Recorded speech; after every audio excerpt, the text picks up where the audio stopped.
Cyber Reapers. Hello, Cyber Reapers. So, tonight, or today, whenever, wherever you are, I would like to talk about a book. Now, this one is a pretty cool fantasy book, young adult, got some romance in it as well, and some like paranormalness in it as well. So lots of fun stuff together. And yeah, I suppose that's all I'll say to introduce it before, saying the title. So, A Dragonbird in the Fern by Laura Rueckert. That is this book for tonight, and I'll give you a chance to appreciate the cover too. So yeah, as I said, fantasy book, set in its own world. It's got its own, countries, continents, and you get to learn quite a bit about the ones that are most pertinent, I would say, because it is, the book follows our main character, who is a princess who becomes queen, and so she she gets to know the politics of the different areas and has to deal with conflict involving different countries. So through her you get to know a lot about the other countries, and it's pretty cool, the world building. So let's get into the specifics of the premise, right?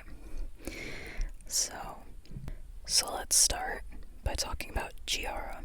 Princess Giara is our main character. Now, at the beginning of the book, you learn, oh no, her older sister, her name's Scylla, was murdered. And so now Scylla is wandering the earth as a ghost, and she's starting to turn into a very vengeful spirit, kind of going back and forth between being like her normal caring self and just desperate and angry to find who is responsible for her death. So she lingers around Giara, as well as other members of the family, but as we follow Giara, we also see how Scylla has been inflicting like scratches on Giara just out of frustration. So right out of the beginning of the book, you learn, okay, so Scylla is dead and we want to find her killer. Giara is hoping to do that, but she doesn't have really a great place to start yet. But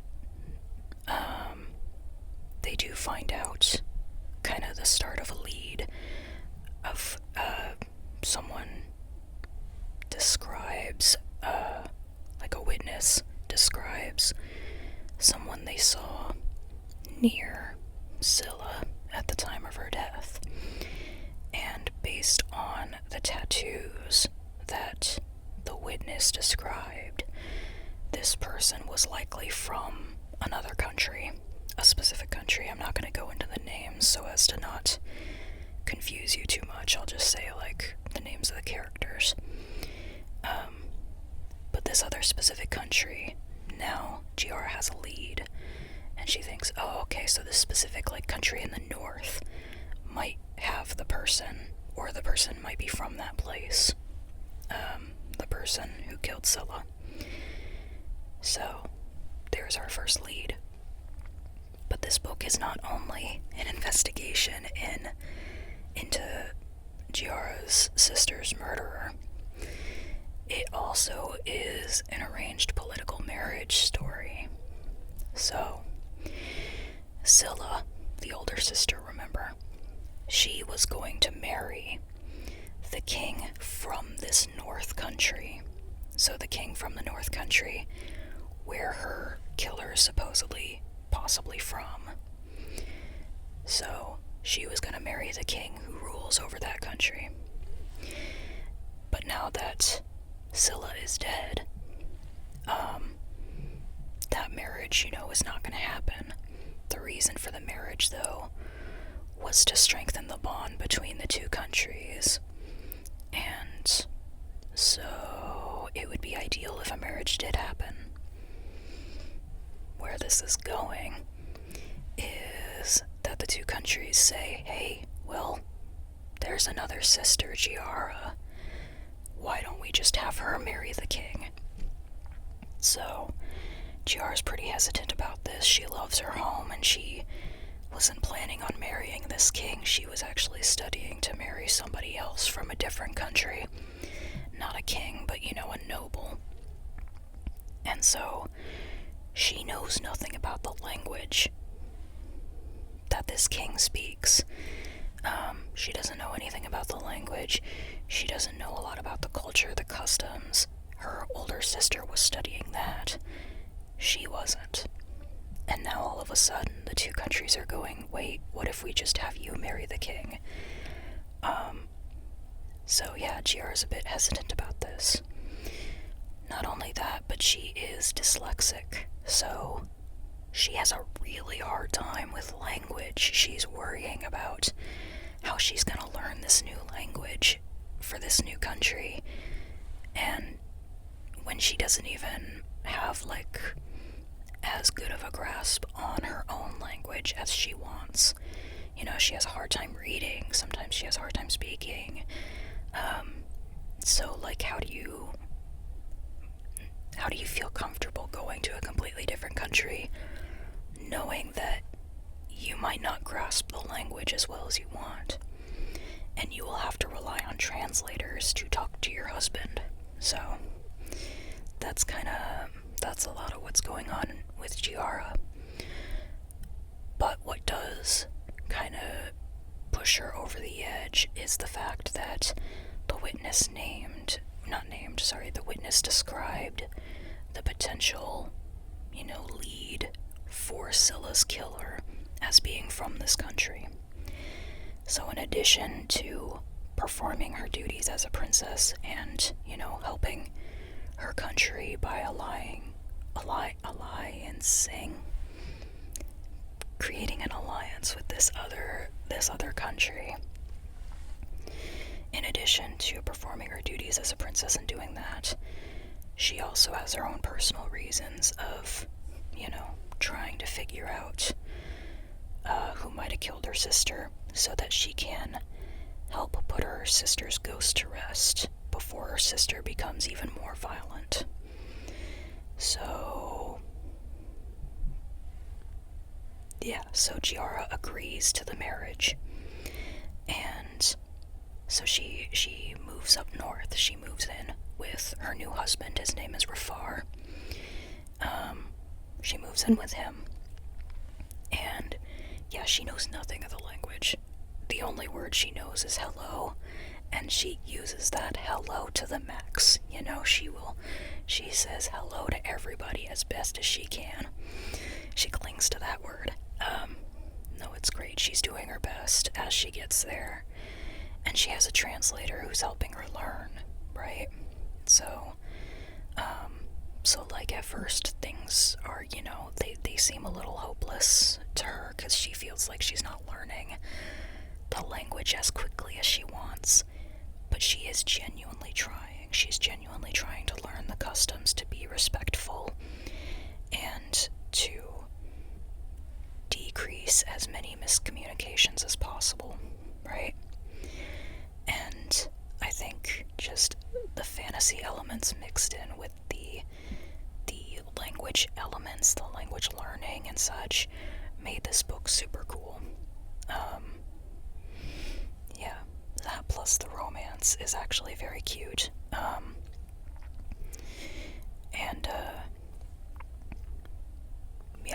trying not to go too deep into the book beyond what is at the beginning, but there's a lot of fun stuff. There's stuff with the language, miscommunication, there's betrayal, there's political intrigue, there's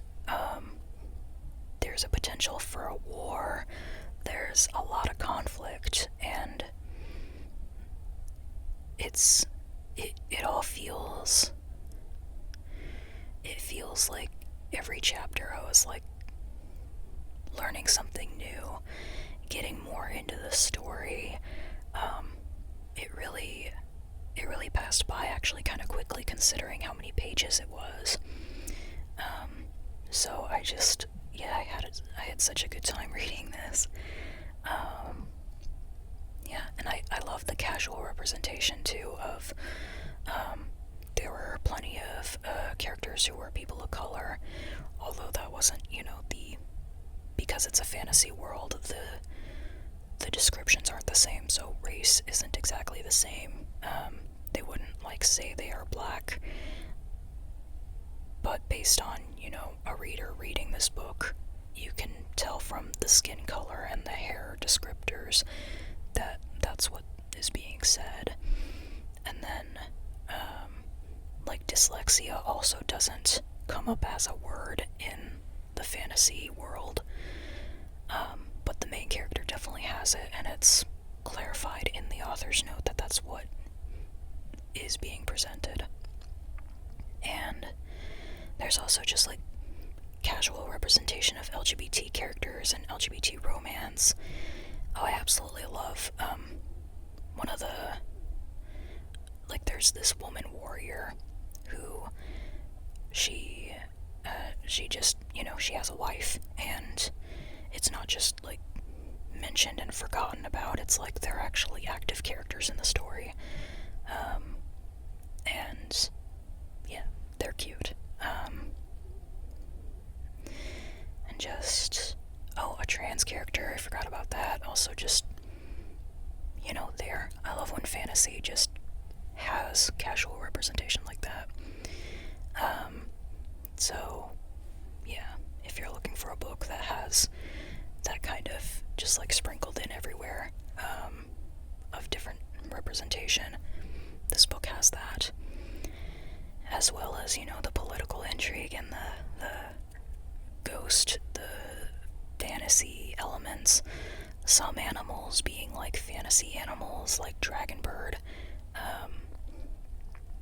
and other animals like dolphins existing in the same universe, and the different religions too. That was neat to see the depictions of how kind of the style of belief,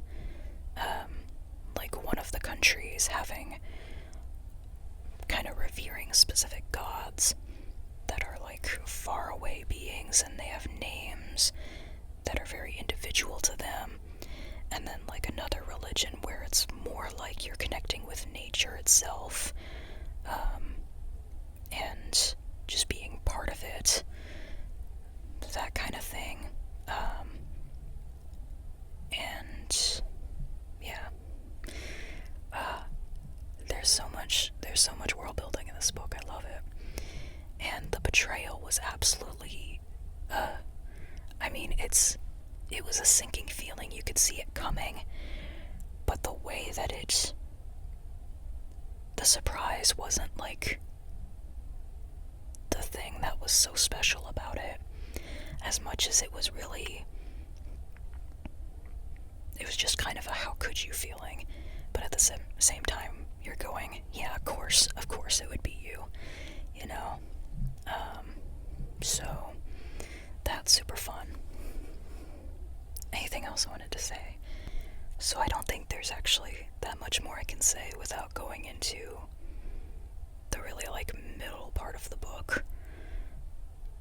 So I guess I'll just kind of leave it there for you to maybe read for yourself. Yeah, it was a fun experience. I read it in a couple days, and yeah, I feel like there wasn't any point in the book where I wanted to put it down, because it just kind of kept carrying over to the next thing that happened. I did put it down because eventually I had to go to sleep, still, I found it easy to just get right back into the story again, because I was going, okay, here's the next thing that we learn, or the next thing that the character's doing. So yeah. I think too the family dynamics were really nice. I liked, especially with Giara, between her and her mother and her and her sister. It just felt very, I loved seeing their bonds even after Scylla's death, you know. There was still a lot to learn about Giara and Scylla. Yeah, so family bonds were really fun. And of course, again, the romance was very cute. Rafar, her, Giara's husband, was very respectful. But yeah, he was very sweet, Rafar, her husband. And I think as a main character too, I liked following Giara for her, just how respectful she was. Because even though she really didn't understand the customs initially, and even to a certain extent thought, well, this seems a little pointless or seems a little weird, she also, though, was going, you know what, no, I'm gonna respect whatever it is they do, and I will learn about it. And then eventually she actually gets to a point where she does understand it, and she embraces it herself. And I thought that was a really neat part of her arc. She also just became more fierce in general, and more of a fighter. Like, she didn't go from like not fighting at all to being extreme amazing fighter, but she became more self-empowered, and she did, you know, she was up for trying things that she was hesitant about and were fairly dangerous things. And I thought that was really neat about her as well. And no, I'm not going to mention that other part of her character development. I think that's a thing you should experience yourself. But she gets put in dangerous situations many times, and she does not escape unscathed. So I think that's a really interesting part of the story as well, that every time she gets put in danger, she learns something from it, or she doesn't get out of the situation just being completely fine, you know. It has effects on her. Yeah. And I guess that's all that I have to say right now. Yeah.